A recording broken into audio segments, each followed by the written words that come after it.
ಗುರುಜಿ ನೀವು ಹೇಳ್ತಿದ್ರಿ ವಾಸ್ತುವಿನ ಕುರಿತು ತಿಳಿಸ್ಕೊಡ್ತೀನಿ ಅಂತ. ಯಾಕಂದ್ರೆ ಎಲ್ರಿಗೂ ಅಷ್ಟೇ ವಾಸ್ತುವಿನ ಬಗ್ಗೆ ಬಹಳಷ್ಟು ಕಾಳಜಿ. ಯಾಕಂದ್ರೆ ವಾಸ್ತು ಸರಿ ಇದ್ರೆ ಮಿಕ್ಕೆಲ್ಲಾ ವಿಷಯಗಳು ಸರಿ ಇರುತ್ತೆ ಅನ್ನೋ ಒಂದು ಭಾವನೆ ಇತ್ತೀಚೆಗೆ ಸಾಕಷ್ಟು ಮಂದಿಯಲ್ಲಿ ಬೆಳೆದ್ಬಿಟ್ಟಿದೆ. ಅದ್ರ ಕುರಿತು ಮಾತುಕತೆ ಮುಂದುವರ್ಸೋಣ್ವೇ? ಖಂಡಿತ. ಈ ವಾಸ್ತು ನೀವು ಮನೆ ಕಟ್ಟಕ್ಕೆ ಮೊದಲು ಫಸ್ಟ್ ನಾವೇನು ಮಾಡಬೇಕು ಅಂದರೆ, ಎಲ್ಲರೂ ತಿಳ್ಕೊಂಬಿಡಿ, ಪ್ರತಿಯೊಬ್ಬನು ಸೈಟ್ ತಗೋಬೇಕಾದ್ರೆ ಪೂರ್ವ ಅಥವಾ ಉತ್ತರನೇ ತಗೊಳ್ಳಿ. ಎಂಥ ಆಕಾಶ ಬಿದ್ದೋಗ್ಲಿ, ಭೂಮಿ ಎರಡಾಗಲಿ, ಲೇಔಟಲ್ಲಿ ಆ ಲೇಔಟಲ್ಲಿ ಯಾವುದಾದ್ರೂ ಪಶ್ಚಿಮ ಅಥವಾ ದಕ್ಷಿಣ ಇದ್ದರೆ ಖಂಡಿತ ಬೇಡ. ನಮ್ಗೆ ಯಾಕೆ ಬೇಕು, ನಿಮ್ಮ ಪಾಡು ನೀವು ಇಟ್ಕೊಳ್ಳಿ, ನಮಗೆ ಪೂರ್ವ ಉತ್ತರನೇ ಬೇಕು ಅಂತ ಎಲ್ಲರೂ ಇಸ್ಕೊಳ್ಳಿ. ಯಾವನೇ ಆಗಲಿ, ಯಾವತ್ತಿದ್ರೂ ಪಶ್ಚಿಮ ದಕ್ಷಿಣ ಖಂಡಿತವಾಗಲೂ ಕಷ್ಟ. ಸೈಟು 30-40 ಆಗಲಿ, 40-60 ಆಗಲಿ, 50-80 ಆಗಲಿ, 80-120 ಆಗಲಿ, 100-100 ಆಗಲಿ. ನೋಡಿ, ಒಂದು ಸೈಟ್ ನಿವೇಶನ ಏನು ತಗೊಂತೀರಾ, ಆ ಸೈಟು ಯಾವ ಕಾಲಕ್ಕೂ ಹೇಳಿದ್ದೀನಿ ಈಗಲೇ, ಕೆರೆನ ಒಣಗಿಸಿ ಲೇಔಟ್ ಮಾಡಿರ್ತಾರಲ್ಲ, ಖಂಡಿತ ಆ ಜಾಗದಲ್ಲಿ ಒಂದು ಸೈಟು, ಬಿಕ್ನಾಸಿ ಸೈಟ್ ಕೂಡ ಬೇಡ, ನಮಗೆ ಫ್ರೀ ಕೊಟ್ಟರು ಬೇಡ, ಹೇಳಿದ್ದೀನಿ ಈಗಲೇ. ಯಾಕೆಂದರೆ ಅಂಥ ಜಾಗದಲ್ಲಿ ತೊಗೊಂಡ್ರೆ ಖಂಡಿತ ನಿಮ್ಮ ಜೀವನ ಪೂರ್ತಿ ಕಷ್ಟದಲ್ಲಿರ್ತಾರೆ. ಯಾವ ಪೂರ್ವ ತೊಗೊಳ್ಳಿ, ಉತ್ತರ ತೊಗೊಳ್ಳಿ, ಜೀವನ ಪೂರ್ತಿ ಕಷ್ಟ. ಯಾವುದು ತೊಳ್ಕೊಳ್ಳಿ, ಲೇಔಟ್ ಮಾಡಿದ್ರೆ ಬಂಡೆ ಮೇಲೆ, ಬೆಟ್ಟದ ಮೇಲೆ, ಸ್ಲೋಪ್ ಜಾಗ, ಇಂಥ ಜಾಗದಲ್ಲಿ ಅದು ಕರೆಕ್ಟಾಗಿ ಪ್ರಕೃತಿ ನಿಯಮವಾಗಿರುವಂಥ ಜಾಗ ಆದರೆ ಓಕೆ. ಅಕಸ್ಮಾತ್ ಸರ್ವೆ ಮರಗಳು ಹಾಕಿರ್ತಾರೆ, ಸರ್ವೆ ಮರಗಳು ಹಾಕಿರೋ ಜಾಗದಲ್ಲಿ ನೀಲಗಿರಿ ಮರ ಹಾಕಿರ್ತಾರೆ, ನೀಲಗಿರಿ ಮರ ಹಾಕಿರೋ ಜಾಗದಲ್ಲಿ ಅದು ತನಗೆ ತಾನಾಗೇ ಬೈಲಲ್ಲಿ ಬೆಳೆದು ಹೋಗಿರೋದನ್ನು ಕತ್ತರಿಸಿ ಲೇಔಟ್ ಮಾಡಿರ್ತಾರೆ.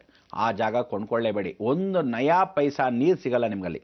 ಯಾಕೆಂದರೆ ನೀಲಗಿರಿ ಗಿಡಗಳು ಏನು ಹಾಕಿರ್ತಾರೆ ಆ ಜಾಗಗಳೆಲ್ಲ ಸೈಟಲ್ಲಿ ಹೊರಭಾಗದಲ್ಲೇ ನೀರು ಹೀರ್ಕೊಂಬಿಡುತ್ತೆ.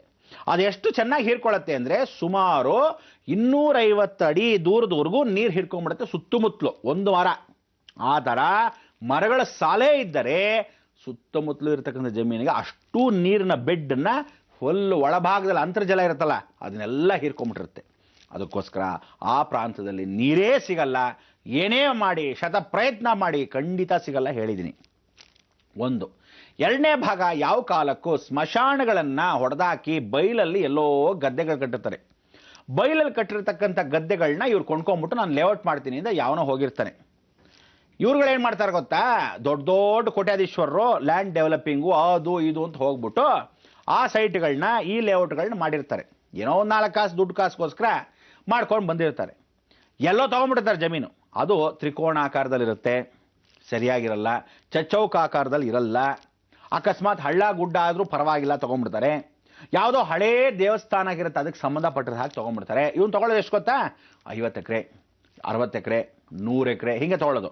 ಆ 100 ಎಕರೆ ಜಾಗದಲ್ಲಿ ಎಷ್ಟು ದೇವಸ್ಥಾನಗಳಿರುತ್ತೋ ಗೊತ್ತಿರಲ್ಲ ನಿಮಗೆ, ಅಲ್ಲಿ ಎಷ್ಟು ಮುನೀಶ್ವರಗಳಿರ್ತಾರೋ ಗೊತ್ತಿಲ್ಲ, ಎಷ್ಟು ಹುತ್ತಗಳಿತ್ತೋ ಗೊತ್ತಿಲ್ಲ, ಎಲ್ಲ ಹೊಡೆದು ಬಿಸಾಕ್ಬಿಟ್ಟಿರ್ತಾರೆ. ಅಂಥ ಜಾಗಗಳಲ್ಲಿ ಖಂಡಿತವಾಗ್ಲೂ ನೀವು ಸೈಟ್ಗಳು ನೋಡಬೇಕಾದ್ರೆ ಏನು ಮೊದಲಾಗಿತ್ತು ಅನ್ನೋದು ತಿಳ್ಕೊಳ್ಳದೆ ನೀವು ತಗೊಂಡ್ರೆ ಪ್ರಯೋಜನವಿಲ್ಲ. ಕೆರೆ ಜಾಗ ತಗೋಬೇಡಿ, ಸ್ಮಶಾನದ ಜಾಗದಲ್ಲಿ ಸೈಟ್ಗಳು ಮಾಡಿದ್ರೆ ಖಂಡಿತ ಹೋಗಬೇಡಿ. ಮನೆಯಲ್ಲಿ ಪ್ರತಿಯೊಬ್ಬನಿಗೂ ಹುಚ್ಚಿಡಿಯುತ್ತೆ, ಗ್ಯಾರಂಟಿ, ಬರೆದಿಟ್ಕೊಂಬಿಡಿ. ಹೆಂಡತಿರ್ಗೊಂಥರ ಹುಚ್ಚಿಡುತ್ತೆ, ಸುಮ್ಮನೆ ಮಾತಾಡ್ತಾಳೆ, ಹೇಳಿದ್ನೇ ಹೇಳ್ತಾಳೆ, ಹಂಗಾಗ್ಬಿಡುತ್ತೆ ನಿಮ್ಮ ಜೀವನ.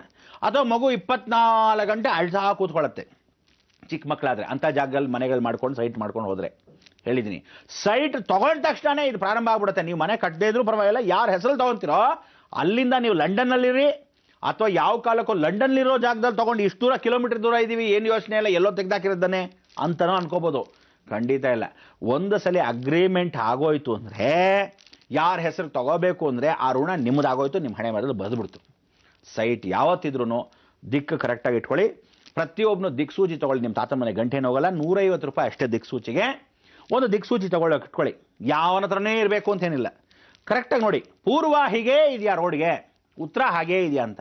ಅಕಸ್ಮಾತ್ ಒಂದು ಚೌಕವನ್ನು, ಪೂರ್ವ ಹೀಗಿರೋ ಚೌಕನ್ನು ಅಕಸ್ಮಾತ್ ಹಿಂಗೆ ತಿರುಗಿದ್ರೆ ಅಥವಾ ಹಂಗೆ ತಿರುಗಿದ್ರೆ ಮಧ್ಯ ಇರೋದೆಲ್ಲ ಮೂಲೆಗೆ ಹೊಟ್ಟೋಗಿರುತ್ತೆ, ಮೂಲೆ ಇರೋದೆಲ್ಲ ಮಧ್ಯಕ್ಕೆ ಬಂದಿರುತ್ತೆ. ಅಂದ್ರೇನು, ನಾರ್ತ್ ಈಸ್ಟ್ ಅಂತ ಏನಂತೀವಿ ಅಥವಾ ಉತ್ತರ ವಾಯುವ್ಯ ಅಂತ ಏನು ಹೇಳ್ತೀವಿ, ದಟ್ ಈಸ್ ನಾರ್ತ್ ವೆಸ್ಟ್ ಆಗೋಯ್ತು. ಆ ಉತ್ತರ ವಾಯುವ್ಯ, ಈಶಾನ್ಯ ಇಂಥದ್ದೆಲ್ಲ ಏನಂತೀವಿ, ಅದೆಲ್ಲ ಏನಾಗುತ್ತೆ, ಮಧ್ಯಕ್ಕೆ ಬಂದ್ಬಿಡುತ್ತೆ. ಮಧ್ಯಕ್ಕೆ ಬಂದ್ಬಿಟ್ರೆ ಇಲ್ಲಿ ಕಟ್ಟೋ ರೂಮ್ ಅಲ್ಲಿ ಕಟ್ಟಿರ್ತೀರಾ, ಅಲ್ಲಿ ಕಟ್ಟೋ ರೂಮ್ ಅಲ್ಲಿ ಕಟ್ಟಿರ್ತೀರಾ. ಹಂಗೆ ಮಾಡ್ಕೋಬಾರ್ದು. ಯಾವತ್ತು ತಿಳ್ಕೊಳ್ಳಿ, ಲೇಔಟ್ ಮಾಡಿದ್ರೂ ಸಹ ಅವನೇನು ಮಾಡ್ತಾನೆ ಗೊತ್ತಾ, ಒಂದು 4 ಕಾಸಿಗೋಸ್ಕರ, ಆಸೆಗೋಸ್ಕರ ಏನು ಮಾಡ್ತಾನೆ, ಇರೋ ಬರೋ ಜಾಗನೆಲ್ಲ ಇಲ್ಲ ಇಲ್ಲೊಂದು 4 ಸೈಟ್ ಹೊಡೋಗುತ್ತೆ, ಯಾಕೆ ವೇಸ್ಟ್ ಮಾಡೋದು, ಸರಿಯಾಗಿ ಕಟ್ಟಲ್ಲ, ವಾಸ್ತು ಪ್ರಕಾರ ಎಲ್ಲ ಎಲ್ಲೋ ಲೇಔಟ್ ಮಾಡದೆ ಹೋಗೋದೆ. ಅವನೂ ಹೋಗಲ್ಲ, ಸೈಟ್ ಯಾರು ದುಡ್ಡು ಕೊಡಲ್ಲ ಅಡ್ವಾನ್ಸು, ಹಂಗೆ ಬಿದ್ದಿರಬೇಕು. ಲೇಔಟ್ ಮಾಡೋರ್ಗೂ ಹೇಳ್ತಾ ಇದ್ದೀನಿ, ನೀವುಗಳು ಸರಿಯಾಗಿ ವಾಸ್ತು ಇಲ್ಲದೆ ಸುಮ್ಮನೆ ಲ್ಯಾಂಡ್ ಡೆವಲಪ್ ನಾನು ಮಾಡ್ತೀನಿ, ದುಡ್ಡು ಮಾಡಿಬಿಡ್ತೀನಿ, ಲ್ಯಾಂಡ್ ತೊಗೊಂಡ್ಬಿಟ್ಟು ಅಂತೀನಿ, ಎಲ್ಲ ಸುಳ್ಳು. 500 ಎಕರೆ ತೊಗೊಳ್ಳಿ, 1000 ಎಕರೆ ತೊಗೊಳ್ಳಿ, 150 ಎಕರೆ ತೊಗೊಳ್ಳಿ, 200 ಎಕರೆ ತೊಗೊಳ್ಳಿ, ನೀವು ಅಕಸ್ಮಾತ್ ಹಳೇ ದೇವಸ್ಥಾನವನ್ನೇನಾದರೂ ಕಬಳಿಸ್ಕೊಂಡು ದೇವಸ್ಥಾನ ಕಟ್ಟಿಬಿಟ್ರೆ ಆ ದೇವಿ ನಿಮ್ಮನ್ನು ಬಿಡಲ್ಲ, ಆ ಮುನೀಶ್ವರ ನಿಮ್ಮನ್ನು ಬಿಡಲ್ಲ, ಯಾವ ಕಾಲಕ್ಕೂ ನಿಮ್ಮನ್ನು ಅಭಿವೃದ್ಧಿ ಮಾಡೋಕ್ಕೆ ಬಿಡಲ್ಲ. ಫಸ್ಟ್ ಅವ್ನು ಪರ್ಮಿಷನ್ ತೊಗೋಬೇಕು. ಜಾಗ ತೊಗೊತೀನಿ ಅಂದರೆ ಎಷ್ಟು ಜಾಗ ತೊಗೊತೀರಾ, ಆ ಜಾಗದಲ್ಲಿ ಮ್ಯಾಪಲ್ಲಿ ಮೊದಲೇ ನೋಡುತ್ತೀರ ನಕ್ಷದಲ್ಲಿ ಯಾವ ದೇವ್ರು ವಾಸವಾಗಿದ್ದ, ಯಾವ ಕೊಳ ಮುಚ್ಚಬಾರ್ದು, ಏನೇನು ಪ್ರಕೃತಿಯಾಗಿ ವಿದ್ವಾಗಿತ್ತು ಹಾಗೇ ಇರಬೇಕು. ಅದನ್ನ ಏನಾದರೂ ಚೇಂಜ್ ಮಾಡಿದ್ರೆ ಭಾಳ ಕಷ್ಟ. ಹೇಳಿದ್ದೀನಿ, ನಿಜವಾಗ್ಲೂ ನೀವು ಸಂಸ್ಕೃತವಾಗಿರ್ತಕ್ಕಂಥವ್ರು, ಭಾರತ ದೇಶದಲ್ಲಿ ವಾಸವಾಗಿರೋರು, ಸಂಪ್ರದಾಯ ಇಟ್ಕೊಂಡಿರೋರು ಖಂಡಿತವಾಗ್ಲೂ ಪೂರ್ವ ಉತ್ತರ ಬಿಟ್ಟು ತಗೋಬೇಡಿ. ಯಾವತ್ತಿದ್ರೂ ತೊಂದರೆ, ಇವತ್ತು ಚೆನ್ನಾಗಿರುತ್ತೆ, 10 ವರ್ಷದಿಂದ ಚೆನ್ನಾಗೇ ಇದ್ವಲ್ರಿ ಅಂತೀರಾ, 10ನೇ ವರ್ಷ ಆದಮೇಲೆ 11ನೇ ವರ್ಷ ಬಿದ್ದಾಗ ತಲೆಗೆ ಬಂದಾಗ ಏನು ಮಾಡ್ತೀರಾ? ಏನೂ ಮಾಡೋಕ್ಕಾಗಲ್ಲ. ಹೆಣ್ಮಗಳು ಅಷ್ಟೇ, ಮನೇಲಿ ಬೆಳೀತಾ ಹೋಗ್ತಾಳೆ, ಚಿಕ್ಕವಳಾಗಿರ್ತಾಳೆ, ನಿಮಗೆ ಗೊತ್ತಾಗಲ್ಲ. ಅವಳು ಬೆಳೆದು ನಿಂತಾಗ, ಅವಳ ದಶೆ ಚೇಂಜ್ ಆದಾಗ, ನಿಮ್ಮ ಹಣೆ ಬರದಲ್ಲಿ ಗ್ರಹ ಹಿಂಗೆ ತಿರ್ಕೊಂಡಾಗ ಈ ಗ್ರಹ ಏನಾಗಿರುತ್ತೆ, ಆ ಎಫೆಕ್ಟ್ ಅದ್ರ ಜೊತೆ ಸೇರಿಸ್ಬಿಟ್ಟು ಒಟ್ಟಿಗೆ ಕಪಾಳ ಕೊಡುತ್ತೆ. ಆಗ ಗೊತ್ತಾಗತ್ತೆ ಇಡೀ ಜೀವನ ಏನಾಗೋಯ್ತು ಅಂತ. ಅದಕ್ಕೆ ನಾನು ಹೇಳ್ತಾ ಇದ್ದೀನಿ, ಎಲ್ಲ ಕಾಲ ನಿಮ್ಮದಲ್ಲ, ಎಲ್ಲ ಸಮಯ ನಿಮ್ಮದಲ್ಲ, ಆದರೆ ಒಂದು ಮಾತ್ರ ವಾಸ್ತು ಪ್ರಕಾರವಾಗಿ ಜೀವನ ನಡೆಸಬೇಕು ಅಂದರೆ ಏನು ಅಂದರೆ ಗ್ರಹಗಳಿಂದ ತಪ್ಪಿಸ್ಕೊಳ್ಳೋಕ್ಕೆ ತಾತ್ಕಾಲಿಕವಾಗಿ. ಅದಕ್ಕೆ ಗ್ರಹ ಬಲ ಇಲ್ಲದಿದ್ದರೆ ಗೃಹನಾದರೂ ಬಲಪಡಿಸ್ಕೊಳ್ಳೋಕ್ಕೆ ಗೃಹ ನಿವಾಸದಲ್ಲಿರ್ತಕ್ಕಂಥ ನಿವೇಶನೆ ಬಹಳ ಮುಖ್ಯ. ಇವತ್ತು ಅದೇ ನಿವೇಶನಲ್ಲಿ ನೀವುಗಳು ಎಲ್ಲೆಲ್ಲಿ ಇಟ್ಟಿದ್ದೀರ ಜಮೀನು ಕ್ಲೀನ್ ಮಾಡ್ಕೊಂಬರೋಕ್ಕೆ ನಾಡಿದ್ದೇ ನಿಮಗಿರ್ತಕ್ಕಂಥ ದಿನ. ಇವತ್ತೆಷ್ಟು ದಿವಸ ಆಗುತ್ತಾ? ಶುಕ್ರವಾರ. ನಾಳೆ ಭಾನುವಾರ ಬರ್ತಕ್ಕಂಥ ದಿನ ಬಹಳ ಮುಖ್ಯವಾಗಿರ್ತಕ್ಕಂಥ ದಿನ. ನೀವು ಆ ಭಾನುವಾರದಿಂದ ಹಿಡಿದು ಕರೆಕ್ಟಾಗಿ ಅಂದರೆ 11, 12, 13, 14, 15 ಅಂದರೆ 16ನೇ ತಾರೀಕುವರೆಗೂ ನೀವು ಕರೆಕ್ಟಾಗಿ ಆಗ್ತಕ್ಕಂಥ ವಿಚಾರ ಜ್ಞಾಪಕ ಇಟ್ಕೊಳ್ಳಿ. 10ನೇ ತಾರೀಕಿಂದ ಹಿಡಿದು 16ನೇ ತಾರೀಕುವರೆಗೂ ನಿಮ್ಗೆ ಟೈಮ್ ಇದೆ. ಆ ಗ್ರಹದ ಮಧ್ಯದಲ್ಲಿ ಈಗ ಇಡೀ ಜಗತ್ತಿಗೆ ಬುಧ ವಕ್ರ ಆಗಿದ್ದಾನೆ. ಅಂದರೆ ನಿಮ್ಮ ನಿವೇಶನದಲ್ಲಿ ನಿಮಗೆ ಗೊತ್ತಿಲ್ಲದೆ ಎಲ್ಲೋ ನಿಮ್ಮ ಯಜಮಾನ ತೆಗೆದುಹಾಕಿರ್ಬೋದು, ಅಥವಾ ಎಲ್ಲ ಗೌಡ ಜನಾಂಗ ಏನು ಮಾಡ್ತಾ ಗೊತ್ತಾ, ಒಂದು ಜಮೀನಲ್ಲಿ ತೆಗೆದುಹಾಕಿರೋಣ ಬಿಡು ಅಂತ ಹೇಳಿ ಎಲ್ಲೋ ಒಂದು ಮೈಸೂರು ತೆಗೆದುಹಾಕಿರ್ತಾರೆ, ಎಲ್ಲೋ ದಾವಣಗೆರೆಯಲ್ಲಿ ನನ್ನ ಫ್ರೆಂಡ್ ತೆಗೆದುಹಾಕಿದ, ನಾನು ಒಂದು ತೆಗೆದುಹಾಕಿದ್ದೀನಿ ಅಂತ ತೆಗೆದುಹಾಕಿರ್ತೀರ. ಚೀಟಿ ಬಂದಿದೆ ದುಡ್ಡು, ಸುಮ್ಮನೆ ಹಾಳಾಗಬಾರ್ದು, ಒಂದು ಕಡೆ ತೆಗೆದುಹಾಕಿರೋಣ ಅಂತ ಯಾರೋ ಕೊಟ್ಟಿರ್ತಾರೆ ದುಡ್ಡು, ತೆಗೆದುಹಾಕಿರ್ತೀರ. ಆ ಜಮೀನು ಎಫೆಕ್ಟು ಇವತ್ತೂ ಕೊಡ್ತಾ ಇರುತ್ತೆ. ಅದಕ್ಕೆ ಎಲ್ಲೆಲ್ಲಿದೆ ಹೋಗ್ಬಿಟ್ಟು ಕ್ಲೀನ್ ಮಾಡಿಸದೇ ಇದ್ದರೆ, ಅದು ಶುಚಿರ್ಭೂತ ಇಲ್ಲದೆ ಕಾಂಪೌಂಡ್ ಹಾಕದೇ ಇದ್ದರೆ ಪ್ರಾಕ್ಟಿಕಲ್ಗೂ ಪ್ರಾಬ್ಲಮ್ಮು, ಥಿಯರಿಟಿಕಲ್ಲೋ ಪ್ರಾಬ್ಲಮ್ಮು, ದೈವಿಕವಾಗ್ಲೂ ಪ್ರಾಬ್ಲಮ್. ಒಂದು ಹುತ್ತ ಬೆಳೀತು ಅಂದರೆ ಏನು ಮಾಡ್ತೀರಾ? ಹಾರ್ಟ್ ಆಫ್ ದಿ ವಾಲ್ವ್ ಅಂದರೆ ಏನೋ ಕರೆಕ್ಟಾಗಿ ಎದೆಯ ಭಾಗದಲ್ಲೋ ಮಧ್ಯಭಾಗದಲ್ಲೋ ನೈಋತ್ಯದಲ್ಲೋ ಆ ಸೈಟ್ಗೆ ಹುತ್ತ ಬೆಳೆಯೋಕ್ಕೆ ಶುರುವಾಗುತ್ತೆ. ಆಗ ಏನೇನು ಎಫೆಕ್ಟ್ ಬರುತ್ತೆ ಆಮೇಲೆ ತಿಳಿಸ್ಕೊಳ್ಳೋಣ, ಯೋಚನೆ ಮಾಡ್ತಾರೆ ಕಾಯ್ತಾರೆ.